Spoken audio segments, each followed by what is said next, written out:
Greg Jackson, Criterion Collection Reviewer guy here, just coming at you today, Number 266, the King of Kings. Wait, no.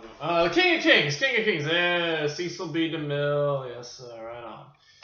Oh, man. Yeah, so 1927, 155 minutes, black and white color. Well, that was the original premiere version. 1928, they cut about a half hour's worth, or actually 40. Do some math here. Wait, 43. Apparently, 43 minutes was cut from the original release. Both in black and white, and both have color sequences. Both have black and white, mostly black and white, but have color sequences. Both silent films. And yeah, so this one will be short because there's not much to say. I mean, it's basically just the story of Jesus Christ, basically. Jesus of Nazareth, if you will. We see Mary, who's, I guess, dating Judas, and she finds out that Judas is hanging out with this carpenter guy named Jesus. And Jesus be healing people because he's the Son of God, apparently. And you know the story. Come on, I mean, do I have to tell it to you? Sure, why not? He goes around healing people, and this high priest is like, dude, you're breaking Moses' law or whatever. And he makes him try to pay tribute, and he saves this woman, this adulterer, from being stoned to death because everybody in the audience, all the stoners, are sinners too. And he fixes this doll's leg and all kinds of stuff. So it's hard to really talk about stories that are well known.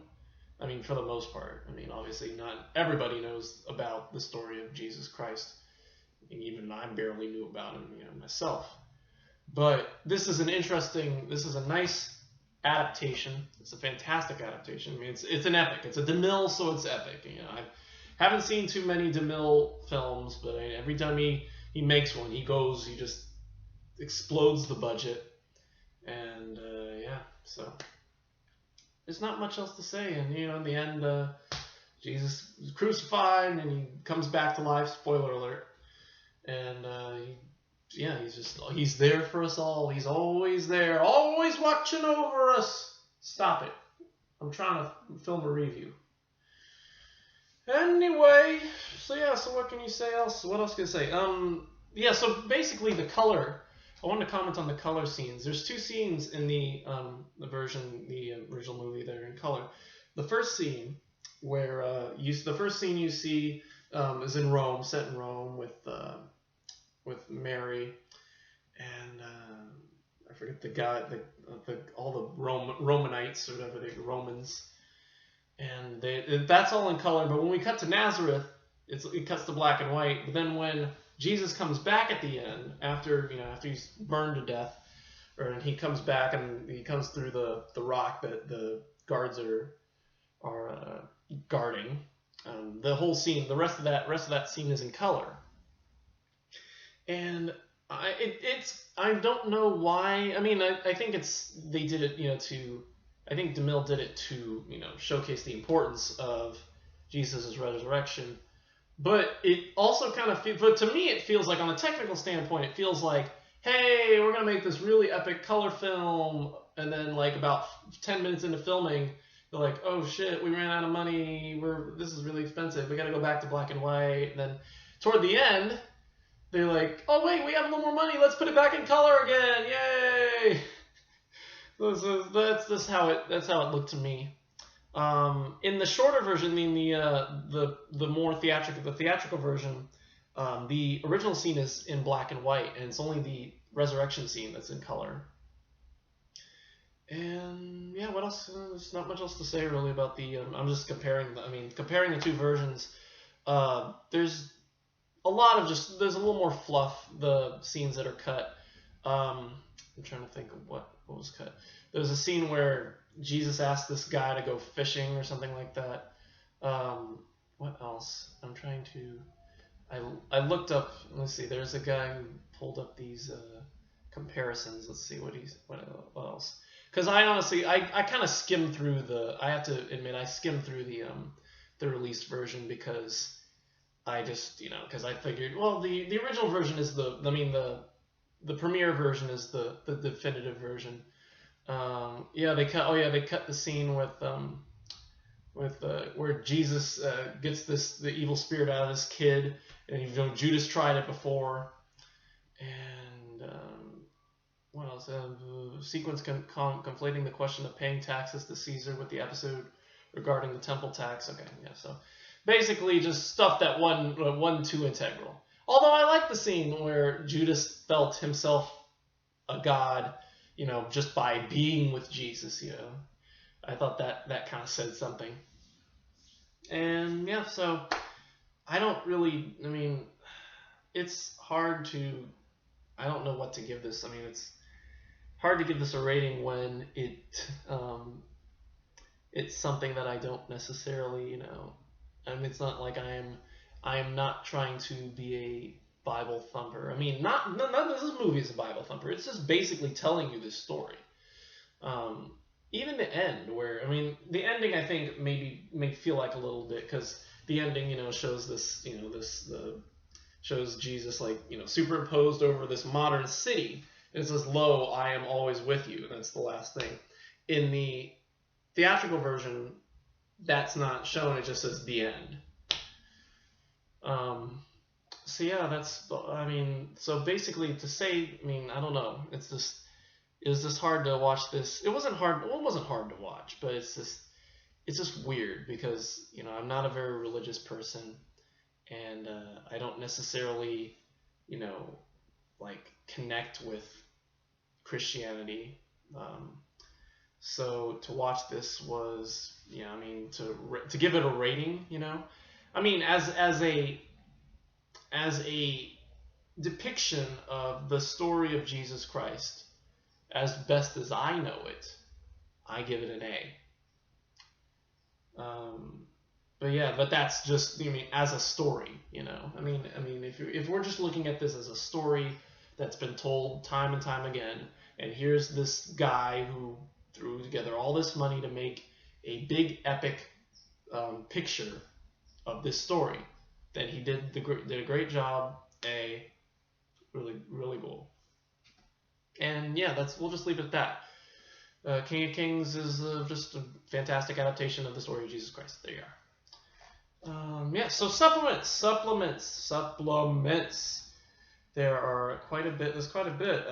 Disc 1 has a lot of has advertisements, posters, telegrams DeMille sent out. There was apparently before he started filming, DeMille got blessing from all these clergymen, and they came in and basically blessed the studio or the actors or anything like that, and all the little transcripts of what they said is on this, as well as what else is on here.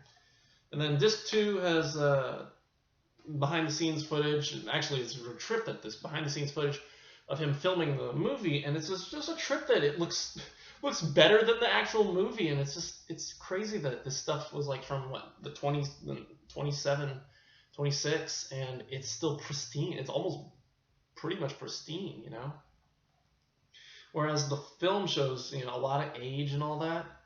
And so maybe it's because it wasn't as played, the reels weren't played as much with the behind the scenes as was the actual movie, so maybe it's that.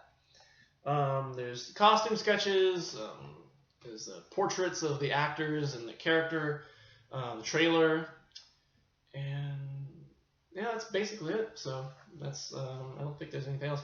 Scores. Obviously it's a silent film.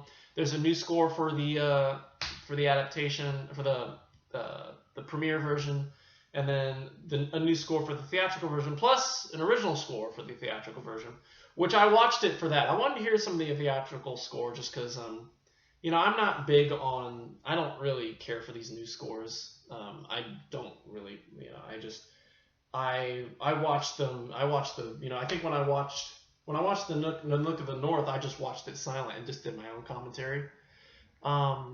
Because, I don't know, I would prefer to hear, because it wasn't, if I'm going to listen to a movie with sound, if I'm going to hear sound in a movie, I want to be, tied in with the director's, I want the director to approve it. He probably, he obviously approved the score, the Hugo Reisenfeld score, but, who's to say he would he would approve the Donald Sosin score or the Timothy J. Tyker score, you know? So yeah, so I don't know. It's just not really my thing, you know?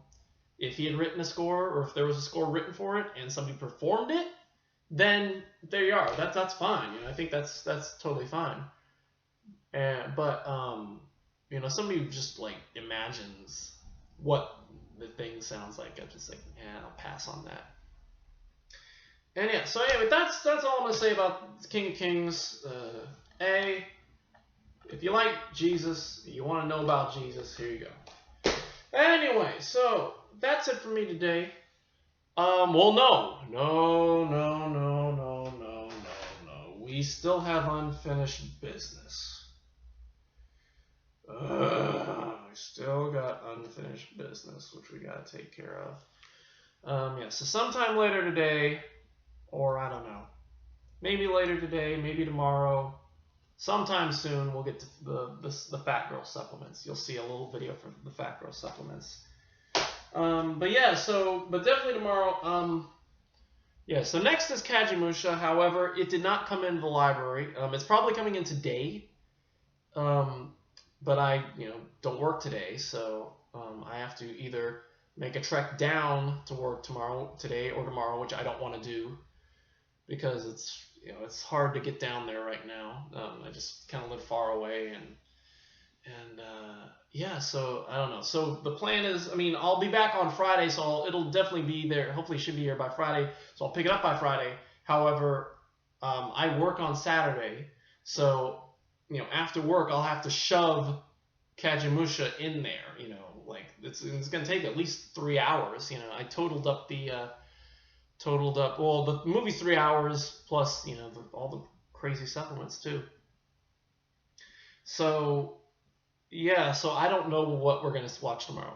We're probably not going to do Kajimusha until Saturday, which means that tomorrow we will be doing Youth of the Beast. Youth of the Beast will be tomorrow. I wanted to keep the Suzuki films together, but in this case, I've got to make a little sacrifice. But Saturday, definitely Saturday, we'll be doing Fighting Elegy. So there's that. Although maybe we'll do Kajimusha on Sunday. I don't know. We'll figure it out. But probably no. This will be Saturday. Actually, no. This will be Sunday. Because I've got to get ready for my trip. I'm going out of town next week, so this will be the last review we see in January on Sunday the 24th, I guess. Yeah, 24th. And yeah, so anyway, that's it for me. Thank you for watching. Let he who is out sin cast the first stone, and and all that stuff. Anyway, that's it for me. Thank you for watching. We'll see you later tonight for, I guess, the supplements to this piece of shit. Anyway, until then, goodbye.